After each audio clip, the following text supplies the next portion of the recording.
Assalamualaikum warahmatullahi wabarakatuh. Perkenalkan, nama saya Rohadatul Marsa dengan nomor NIM 40124148. Saya akan menjelaskan mengenai fenomena percampuran air tawar dan air asin menurut pandangan sains dan agama.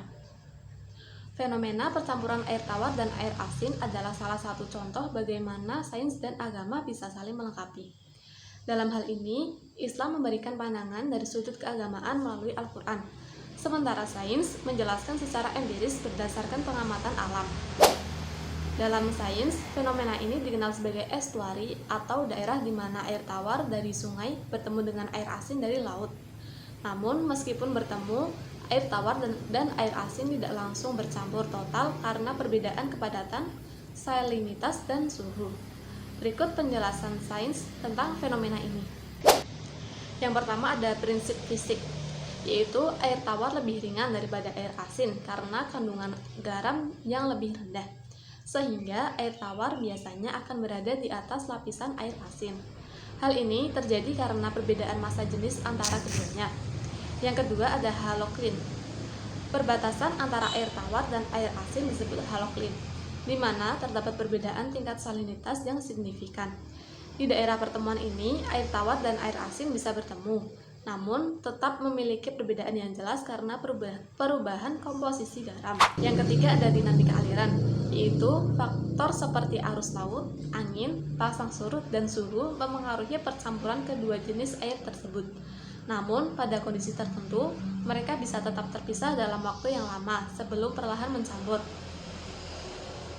Dalam Islam, fenomena ini dijelaskan dalam Al-Quran sebagai tanda kebesaran Allah, di mana percampuran air tawar dan air asin disebutkan dengan pernyataan yang mengagumkan.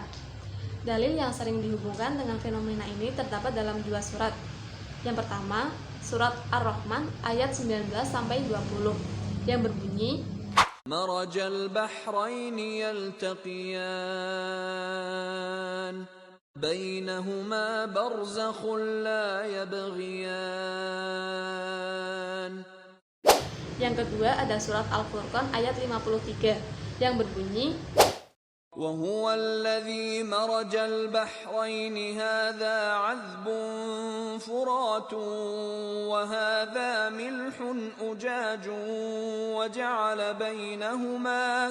وجعل بينهما برزخا وحجرا محجورا.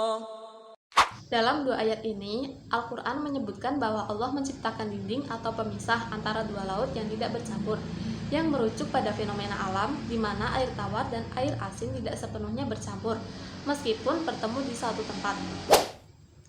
Dalam konteks Islam, fenomena ini dianggap sebagai salah satu tanda kekuasaan Allah yang ditujukan melalui alam yang memberikan bukti bagi umat manusia tentang kebesarannya. Sains memberikan penjelasan teknis tentang bagaimana fenomena ini terjadi melalui perbedaan kepadatan, salinitas, dan dinamika air. Dalam Islam, perenungan atas fenomena alam seperti ini diharapkan dapat meningkatkan keimanan kita kepada Allah. Hal ini adalah contoh bagaimana keduanya dapat berjalan beriringan dan saling melengkapi dalam memahami keajaiban alam.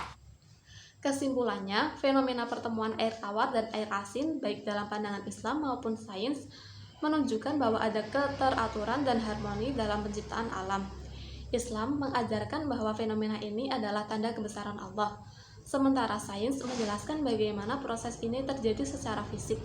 Keduanya saling melengkapi. Sains menjelaskan bagaimana, sementara Islam menjelaskan mengapa. Sekian dari saya, terima kasih. Wassalamualaikum warahmatullahi wabarakatuh.